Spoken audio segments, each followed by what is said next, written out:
తర్వాత గురువు ఉపదేశించిన మంత్రము అనగానేమి, ఏం మంత్రం, ఆ గురువు ఎటువంటి మంత్రాన్ని ఉపదేశించాడు దాన్ని కూడా మనం గమనించాల్సి ఉంటుంది. ఈ ప్రశ్నను చూసినప్పుడు నాకు మాట చెప్పాలనిపించింది. కేవలం ఈ ప్రశ్నకి సమాధానం మాత్రమే కాకుండా ఆధునిక సమాజంలో దేవుడు పేరు మీద ఉన్న వెర్రితలలు వాటి గురించి, తర్వాత వేదాంతం చదువుకునే విద్యార్థుల యొక్క దృష్టికోణంలో ఎటువంటి వికాసం ఉండాలి అనే దాని గురించి మొత్తం అంతా కలిపి జమిలిగా నేను ఒక అభిప్రాయాన్ని వ్యక్తం చేస్తున్నా. అది ఈ ప్రశ్నకి సమాధానం అవుతుంది. వేదాంతం విషయంలో దృష్టికోణం కూడా సెటరైట్ అవ్వాల్సి ఉంటుంది. తర్వాత ఈనాడు సమాజంలో దేవుడి పేరుతో జరుగుతున్నటువంటి ఈ వ్యవహారం అంతా కూడా ఏది గలదో దాని గురించి కూడా ఒక అభిప్రాయాన్ని వ్యక్తం చేయాలని నాకు అనిపించింది. స్వామి వివేకానంద హెచ్చరిక చేసినాడు, ఈ మతము నడుస్తున్న తీరుతెన్నులు సరిగా లేవు, దీంట్లో కొంత శోధన ఆవశ్యకము అని ఆయన హెచ్చరిక చేశాడు. ఆయన హెచ్చరిక చేసి సుమారు 100 సంవత్సరాలని దాటిపోయింది. ఆ హెచ్చరిక కొంతవరకు పనిచేసింది, దాంట్లో సందేహం ఏం లేదు. కానీ సమాజం ఇంకా ఆ హెచ్చరిక యొక్క విలువను పూర్తిగా అర్థం చేసుకున్నట్లు అనిపించదు. సమాజంలో అధ్యాత్మ జీవనంలో కర్మ ఉంటుంది, కర్మ లేకుండా ఉండదు. మనం ఏదో జ్ఞానం అంటున్నాం కదా అని కర్మ అంతర్ధానం అయిపోదు. కర్మ ఉంటుంది, ఉండాలి కూడా. కర్మ యొక్క స్థానము దానికి గలదు. కర్మను తిరస్కరించటం అందు తాత్పర్యం కాదు నాకు. అలాగే ఉపాసన అనేది ఒకటి ఉంటుంది. ఉపాసన అనే మాట లోకంలో ప్రసిద్ధిగా లేదు. దాని స్థానంలో భక్తి అనే మాట ప్రసిద్ధిగా ఉన్నది. ఉండాలి, ఉపాసన ఉండాలి. పోనీ పేరుదే ఉంది, భక్తి అనే పేరే పెట్టుకోవచ్చు మీరు, అది ఉండాలి జీవితంలో. దానిని కూడా తీసివేయాలనో తక్కువ చేయటమో నా తాత్పర్యం కాదు. అయితే జ్ఞానము యొక్క స్థానము మటుకు నిర్వివాదముగా ఉత్తమోత్తమైనది, ఉన్నతమైనది. ఉపాసనా కర్మ జ్ఞానమునకు లోబడియే ఉండవలెను అని చెప్పడానికి సంకోచమేమీ లేదు. నాకు తెలిసి కర్మ ఒకప్పుడు అంటే ఒక తరం వెనకాల కర్మ ఒక స్థాయిలో ఉండేది, ఒక పద్ధతిగా ఉండేది, ఒక ప్రమాణ బుద్ధితో ఉండేది, ఒక అథెంటిసిటీ అంటారు. అంటే దానికి ఒక అథారిటీ, అథెంటిసిటీ, ఇది కరెక్ట్గానే ఉంది అనిపించేటట్లుగా ఉండేది. ఇప్పుడు శివలింగం ఉన్నదనుకోండి, ఏదో రుద్రాధ్యాయంతో అభిషేకము చేయుట, అది ఒక స్మృతికారులచే నిర్దేశించబడినటువంటి ఒక ఆరాధనా పద్ధతి. ఆ విధంగా దేవాలయంలో, శివాలయంలో శివుడి లింగమునకు నమ్మకం చదువుతో ఏదో పోనీ ఎలా చేతనైతే అలాగా, పోనీ అంత పెర్ఫెక్ట్ స్వరాలు కాకుండా మొత్తం మీద గుడికి బారెడు దూరంలో ఆ మంత్రాలు చదువుతూ శివుడికి అభిషేకం చేయటము అలాగేదో ఉండేది. అలాగే రామాలయం అనుకోండి, రాముడికి అష్టోత్తర శతనామ పూజ ఏదో ఒక పద్ధతిగా ఉండేది.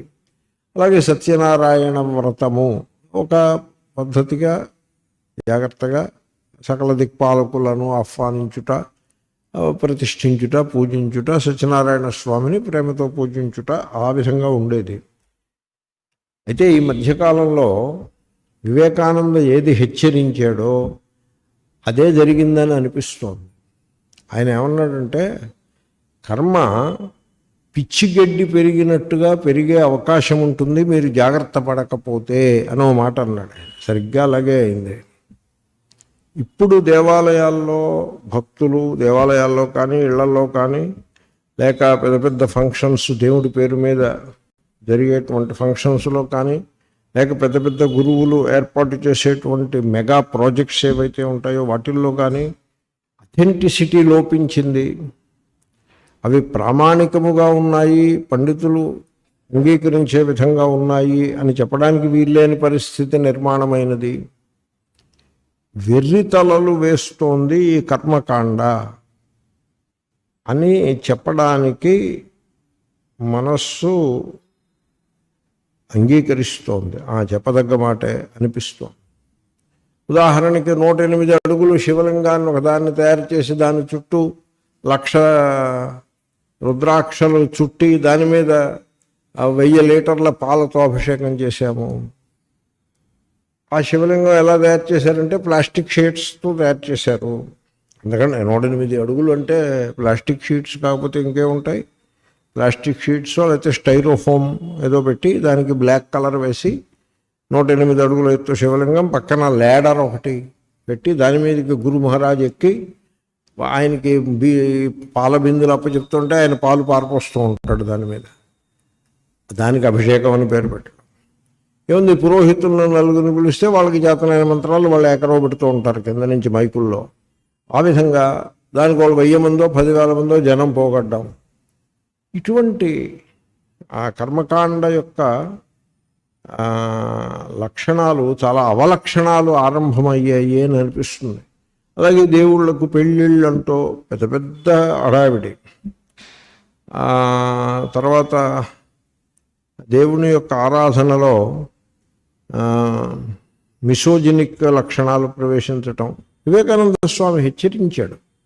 ఆయన ఏమన్నాడంటే ఈశ్వరుని ఆరాధనలో ఆ మిసోజినిక్ లక్షణాలు వైష్ణవాచార్యులు ప్రవేశపెట్టారు.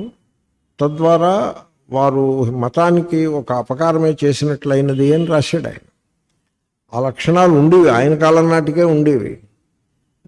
పెళ్ళి అన్నాం, దేవుడికి పెళ్ళి అన్నాం, సారే అన్నాం, చీరలు సారి పట్టుకురావడం. అదిగో మీరు తెచ్చిన చీరలు మాకు తక్కువ క్వాలిటీ చీరలు తెచ్చారు అని మగపెళ్లి వారు అన్నాం. అంటే మీ ముఖానికి మీరు ఇక్కడ అక్కడ డ్యాన్స్ చేసి మీ ముఖానికి ఈ చీరలు జాలేయని మళ్ళీ వాళ్ళు అన్నాం. ఇదంతా దీనికంతకీ భక్తి అని పేరు. ఈ పరస్పరం ఎత్తి పొడుపులు, దీనికి భక్తి అని పేరు. విష్ణువు పక్షం వాళ్ళని లక్ష్మీపక్షం వాళ్ళు, లక్ష్మీపక్షం వాళ్ళని విష్ణువు పక్షం వాళ్ళు ఎత్తి పొడుపులు. శివుడి మీద విష్ణువు వాళ్ళు ఎత్తి పొడుపులు, విష్ణువు మీద శివుడి వైపు నుంచి ఎత్తి పొడుపులు. విన్నారా ఇప్పుడు ఇలాంటి ఈ ధోరణులు? ఇవన్నీ కూడా ఈ వైష్ణవాచార్యులు ఆగమ శాస్త్రం పేరుతో ఒక విచిత్రమైన విడ్డూరమైన కర్మకాండను ప్రవేశపెట్టినారు. జనులు ఆలోచించే స్వభావం తక్కువ, జనులు ఫాలో అవ్వడం ఎరుగుదరే తప్ప ఆలోచించటం అన్నది తక్కువ ఉంటుంది. దాంతో ఈ కర్మకాండ వెనకాల పడ్డారు, దాన్ని అలా పెంచుకుంటూ పోయినారు. తర్వాత ఒకప్పుడు కర్మకాండ యందు ఆర్థిక ఇన్వాల్వ్మెంట్, మనీ ఇన్వాల్వ్మెంట్ కొద్దిగా ఉండేది. దక్షిణ అనే పేరుతో అది అడుగును ఉండేది. పైకి కర్మను యథావిధిగా చేయుట, శ్రద్ధగా చేయుట, ప్రేమగా చేయుట, ఆ చేయించిన ఆయన ఎడల భక్తిని కలిగి ఉండుట, చేసేవాడు శ్రద్ధాళువై ఉండుట, కర్మను యథావిధిగా చేయుట, వీటికి ఎక్కువ ప్రాముఖ్యం ఉండేది. దక్షిణ అనేది ఉండేది, అంతర్లీనంగా ఉండేది. అది ఉందని పైకి కూడా తెలిసేది కాదు. ఆ యజమానుడు కర్మ చేసి ఆయన అపురోహితుడికి గుట్టు చప్పుడు కాకుండా ఆయన చేతిలో కొంత సొమ్ము పెట్టేవాడు. ఆయన ఇచ్చిన సొమ్ముని మళ్ళీ ఇలా చూసుకోకుండా జేబులో పెట్టుకుని లేకపోతే నడువుకు పెట్టుకుని వెళ్ళిపోయేవాడు. ఈయన ఏమిచ్చాడో ఆయన ఏం పుచ్చుకున్నాడో ఎవరికీ తెలిసేది కాదు. అది ఒక టాపిక్ కింద ఉండేది కాదు. దక్షిణ అంటే కామర్స్ కదా, దాంట్లో ధన ప్రమేయం ఉంటుంది కదా కర్మలో. ధన ప్రమేయం లేకుండా కర్మ ఎలా కుదురుతుంది? దక్షిణ అనేదే ధనము యొక్క ప్రమేయము. అది గుట్టుగా సరళముగా ఉండేది. కానీ ఇప్పుడు అది బాగా బహిర్గతమైపోయినది. బహిర్గతం అవ్వడమే కాదు, కర్మ యొక్క విలువ, దానికి ఉండే భక్తి శ్రద్ధలు ఇత్యాదులన్నీ అడుక్కుపోయాయి. కేవలము మెటీరియల్స్ అధికంగా ఉండటం. పాలు అభిషేకం చేయాలంటే 4 చెంచాల పాలని కాదు, 400 లీటర్ల పాలు అభిషేకం చేస్తున్నాడా, పారబోస్తున్నాడా అని సందేహం వచ్చేట్లాగా. అలాగే వస్తువుల యొక్క ప్రాముఖ్యం పెరగడం, అంటే the importance of physical objects బాగా పెరిగినది. విధికి ప్రాముఖ్యం తగ్గింది, మంత్రానికి ప్రాముఖ్యం తగ్గింది. మంత్రాన్ని సరిగ్గా ఉచ్చరించాలి అనే నిష్ఠ తగ్గింది. అటు పురోహితుల వైపు తగ్గింది, ఇటు యజమానుడి వైపు అసలు లేనే లేకుండా అయిపోయింది. చేసి కర్మను సరళముగా ప్రేమగా చేయాలి అనే దృష్టి తగ్గిపోయింది. కేవలము ఫిజికల్ ఆబ్జెక్ట్స్, పాలతో అభిషేకం, పాలాభిషేకం అని ఒక సమాసం దానికి. పాలాభిషేకం, నెయ్యాభిషేకం అవన్నీ సంస్కృత కరెక్ట్ పదాలు కావు అవన్నీ. అటువంటి పదప్రయోగం శాస్త్రీయంగా లేదు. పాలతో అభిషేకం అనాలి. పాలాభిషేకం ఏమిటి? నెయ్యితో అభిషేకం ఏమిటండి? నెయ్యితో అభిషేకం ఏమిటండి? అలా ఎక్కడైనా ఉందా? పంచామృతాలనే ఏదో ఉంది తప్ప నెయ్యితో అభిషేకం కాదు. ఫలానా దేవుడికి నెయ్యితో అభిషేకం ఇంపార్టెంట్ అని ఆ విధంగా. సో దాన్ని ఎక్కడెక్కడికో పట్టుకుపోయి ఫిజికల్ ఆబ్జెక్ట్స్కి ఇంపార్టెన్స్ ఎక్కువ. కర్మ కంటే, భక్తి కంటే, శ్రద్ధ కంటే ఫిజికల్గా ఎంత సామగ్రిని మనం దాంట్లో పెట్టేసినాము. ఎక్కువ సామగ్రిని పెడితే ఎక్కువ గొప్ప, తక్కువైతే తక్కువ. తర్వాత రాజకీయ నాయకుల ప్రవేశం, రిచ్ పీపుల్స్ బాగా లోతుగా దీంట్లో ప్రవేశించటం. సమాజంలో సినిమా యాక్టర్లు, రిచ్ పీపుల్, బిజినెస్ పీపుల్, రాజకీయ నాయకులు, అలాంటి ఉన్నత స్థాయి జనం ఉంటారు, డబ్బులు ఉన్నవాళ్ళు, వాళ్ళందరినీ దీంట్లోకి చొప్పించటం. ఆ డబ్బు యొక్క ప్రభావం బాగా పెరిగిపోవటం, అంతా కలిపి this is a commercial enterprise అనే స్థితికి పట్టుకొచ్చారు. పేరు దేవుడిది, పేరు కర్మ, పేరు పూజ, but it is as good or as bad as a commercial effort or enterprise. ఆ విధంగా అయిపోయింది. పూర్వం ధన ప్రమేయం గుట్టుగా ఉండేది, పైకి చెప్పాలంటే కొంచెం సిగ్గుపడి ఇట్లా ఉండేది. ఇప్పుడు గుట్టు పోయింది, సిగ్గు కూడా పోయింది. సిగ్గు లజ్జ రెండింటినీ విడిచిపెట్టేసి ఓపెన్గా బహిరంగంగా ఇట్స్ ఏ కమర్షియల్ ఎంటర్ప్రైజ్ అనే లెవెల్కి తీసుకొచ్చేసి ఆ విధంగా ఆ కర్మకాండ తయారైనది. ఇది బాగుండలేదు. ఈ మాట మనం ఎందుకు అనుకోవడం అంటే, మనం చదువుతున్న వేదాంతమును బట్టి కదా మనకి ఈ రకమైన వివేకం కలిగినది. వేదాంత అధ్యయనంలో ఇటువంటి వివేకమును కలిగించే సామర్థ్యము గలదు. మనం ఆత్మబోధ చదువుకుంటూ ఈ మాటలనే అనుకుంటున్నాము. కాబట్టి వేదాంతాన్ని చదువుకునే విద్యార్థులు ఈ ధోరణులను గమనించి తమను తాము ఈ ధోరణుల నుండి కాపాడుకోవాల్సి ఉంటుంది. ఇది కర్మకి సంబంధించి. ఇంకా ఉపాసనకి సంబంధించి గురువులు విద్యావంతులు కాకపోవడం చాలామంది. ఇంట్లో అపవాదములు ఎప్పుడూ ఉంటాయి, గొప్ప మహాత్ములు ఎప్పుడూ ఉండనే ఉన్నారు. మొత్తం మీద సాధారణంగా గురువులు నిరక్షర కుక్షుల అనే స్థాయిలో ఉండటం, విద్యావంతులు కాకపోవడం, సంస్కృత భాషతోటి ఏ రకమైన ప్రమేయం లేకపోవడం, సంస్కృతం నేర్చుకుందామనే దృష్టి కూడా లేకపోవడం, 10 మంది మీద గురుత్వాన్ని చెలాయిద్దామని హడావిడే తప్ప తాను ఆధ్యాత్మికంగా వికాసం చెందుదాము అనేటువంటి ఆ పవిత్రమైన హృదయం లేకుండుట, గురువులు చాలా కమర్షియల్గా తయారవటం, జనుల యొక్క వెర్రిదనాన్ని, వాళ్ళ బలహీనతను, వాళ్ళకుండే మానసిక బలహీనతను ఎక్స్ప్లాయిట్ చేసే విధంగా గురువులు తయారవడం. తర్వాత గురువులు మతం పేరుతో విశ్వాసం ఉంటుంది, మతంలో కొంత విశ్వాసం ఉంటుంది, కానీ అంధవిశ్వాసము మూఢ విశ్వాసము ఉండరాదు. అటువంటి మూఢ విశ్వాసములను జనులకు అందజేస్తూ ఉండడం, ఈ ధోరణి ఒకటి బయలుదేరింది ఉపాసన భక్తి అనే రంగంలో. దాంతో అసలు గురువు ఎవరు, మంత్రం అంటే ఏం మంత్రం ఇచ్చాడు, మీరు ఏ మంత్రం పుచ్చుకున్నారు, ఏం చేస్తున్నారు, అసలు మంత్రం గురించి మీ అభిప్రాయం ఏమి, మంత్రాన్ని స్మరించడం అనేది ఎలా ఉండాలి, ఈ విషయాలన్నిటినీ మీరు ఆలోచించాల్సి ఉంటుంది. ఏదో గురువు ఏదో మంత్రం ఇచ్చాడు, మేము అస్తమానం స్మరించలేకపోతున్నామని దాని గురించి బెంగపెట్టుకోవడం సరికాదు. మంత్రాన్ని అస్తమానం ఎలా స్మరిస్తారు? ఇంట్లో వ్యవహారాలు చూసుకోవద్దు, ఆఫీస్కి వెళ్ళి 8 గంటలు కష్టపడి పనిచేయాలి, అక్కడికి వెళ్ళి మంత్రాన్ని స్మరిస్తూ కూర్చుంటే ఏమైనట్టు? దానివల్ల ఆ మంత్రానికి శోభ లేదు, ఆఫీస్ పని చెడుతుంది, మీరు కర్తవ్యనిష్ట నుండి పక్కకి జరిగే ప్రమాదం కూడా ఉన్నది. కాబట్టి ఇంట్లో పనులు చేసుకునే వాళ్ళు అస్తమానం మంత్రాన్ని గుర్తు చేసుకుంటూ ఉంటే ఇంట్లో పనులు మాత్రం ఎలా చేసుకోగలుగుతారు? ఇంతకీ అసలు ఏ మంత్రం అది? ఎవరిచ్చారు? ఎందుకు ఇచ్చారు? మీరెందుకు తీసుకున్నారు? ఇవన్నీ కూడా పరిశీలించాల్సిన అవసరం ఉన్నది. అవకతవక మంత్రాలు, పిచ్చి మంత్రాలు లోకంలో ప్రచారంలోకి వచ్చేసేయి. మానవుల యొక్క బలహీనత, మానసిక దౌర్బల్యాన్ని బట్టి, అంటే మానవులకు మానసిక దౌర్బల్యం ద్వివిధముగా ఉంటుంది. అంటే ప్రాపంచిక విషయముల ఎడల ఆకర్షణ, అది ఒక బలహీనత. భయము, భవిష్యత్తు గురించి బెంగ, అదే ఆ మాటే, అది రెండవ బలహీనత. ఈ రెండు బలహీనతలని పెట్టుబడిగా పెట్టుకుని మతాన్ని జనుల మీదకి పుష్ చేసేటువంటి ప్రయత్నం సమాజంలో అధికంగా నడుస్తోంది, బాగా ప్రచారంలోకి వచ్చినది.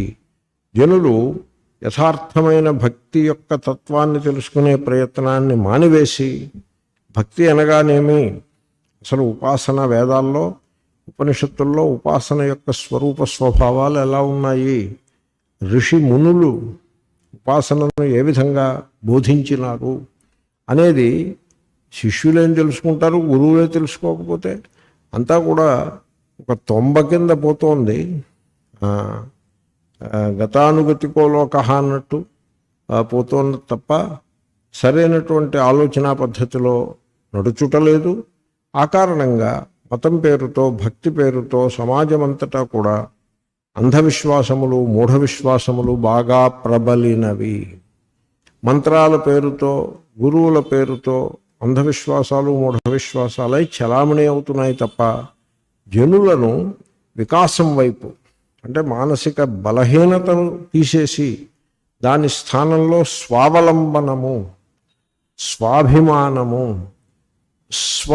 తనపై తనకు అదమ్యమైన నమ్మకము, విశ్వాసము, అటువంటి లక్షణాలని జనులకు అందజేయాలి. అది గురువుల యొక్క ధర్మం. అది ఆ పని వాళ్ళు చేయటం మానేసి అంధవిశ్వాసాల్లోకి తోసేస్తున్నారు. ఈ విధంగా ఈ భక్తి పేరుతోటి ఇటువంటి గడబిడ చాలా సమాజంలో నడుస్తోంది. తర్వాత కథలు, తలా తోకాలేని కథలు. పురాణం అనేది కూడా శాస్త్రీయమైన, యోగ్యమైన విధంగా పురాణం ఉండాలి. తలా తోకాలేని కథలు, సినిమాటిక్ స్క్రిప్ట్ రాసినట్టుగా రాయబడిన కథలు, నిన్నగాక మొన్నొచ్చిన కథలు, వీటన్నిటినీ అలాగే చిలవలు పొలవలుగా అల్లేసుకుంటూ, అలా కథలు అల్లేసుకుంటూ పోవడం. మీకు ఈ సినిమాల్లో సిరీస్గా వస్తూ ఉంటాయి చూడండి, బాహుబలి 1, బాహుబలి 2, బాహుబలి 3, అలాగా. సో శివుడి కథలు, ఒక తరం కథలు అవన్నీ తీసేసి శివుడి మీద కొత్త కథలు పెట్టేయటం. మళ్ళీ ఈ సిరీస్ అయిపోయి మళ్ళీ ఇంకో కొత్త కథలు, వెంకటేశ్వర స్వామి మీద కొత్త కొత్త కథలు పెట్టేయటం, బాబా గారి మీద ఏవేవో కొత్త కథలు. ఈ కథలన్నీ కల్పిత గాథలు. వాటిల్లో సారమేమీ ఉండదు, సత్యమే ఉండదు, మెసేజ్ ఉండదు, సింబల్ ఉండదు, ఏమీ ఉండదు. కేవల కపోల కల్పితములైన కథలు. ఈ కథలతోటి జనం నిండిపోయి అదే జ్ఞానం అనుకునే స్థితికి చేరుకున్నారు. వాళ్ళని ఆ విధంగా అటువంటి స్థితిలోకి ఈ ప్రవాచకులు నెట్టివేసినారు. వాళ్ళ ప్రవచనములు కావు, వాళ్ళు చెప్పేటువంటి కథలతోటి జనులలో ఆలోచించేటువంటి స్వభావమే కొరవడినది అనే పరిస్థితి నెలకొన్నది. సో అంధవిశ్వాసములు, పిచ్చి కథలు, నమ్మకములు, పిచ్చి నమ్మకములు, తర్వాత కథకి హిస్టరీకి తేడా తెలియకపోవడం, కథల్ని హిస్టరీ అనుకుంటూ ఉండడం, ఇటువంటి దోషంలోకి భక్తి పేరుతోటి సమాజంలో ఒక వెర్రి నడక ముందుకు సాగుతూ ఉన్నది.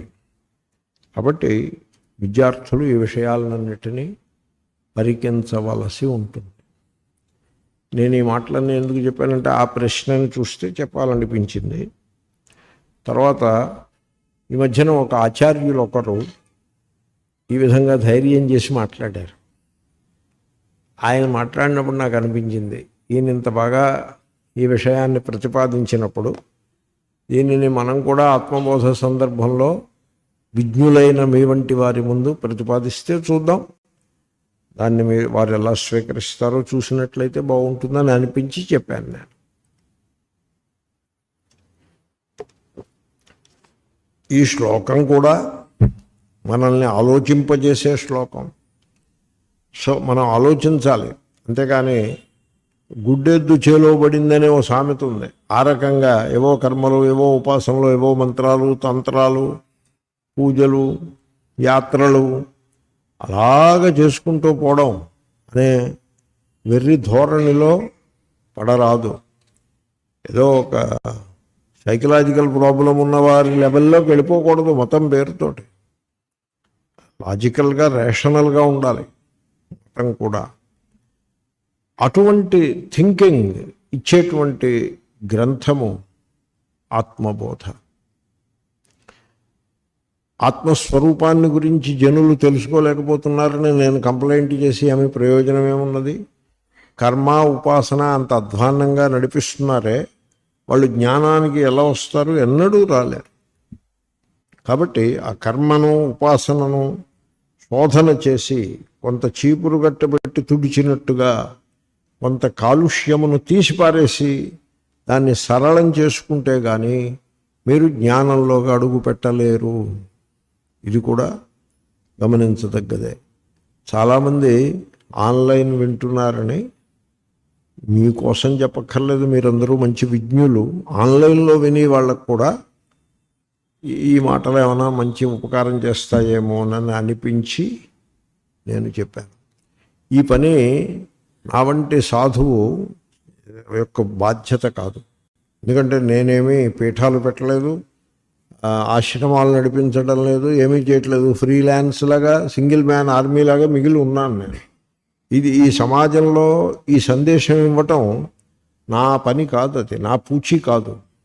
కానీ తాము సమాజాన్ని ధర్మ మార్గంలో నడిపిస్తాము, మేము అటువంటి వాళ్ళము, మేము ధర్మాధిపతులము, మతాధిపతులము, మఠాధిపతులము, ఆశ్రమములను పెట్టి సమాజానికి ఆధ్యాత్మిక మార్గదర్శనం చేయడం కోసమే మేము ఉన్నాము అని ఆ విధంగా లోకంలో ప్రఖ్యాతి చెందిన వారు సరిగ్గా ఇవ్వటం లేదు సందేశం. కాబట్టి ఆ పని నా నెత్తిన వేసుకుని నేను ఇచ్చాను సందేశం.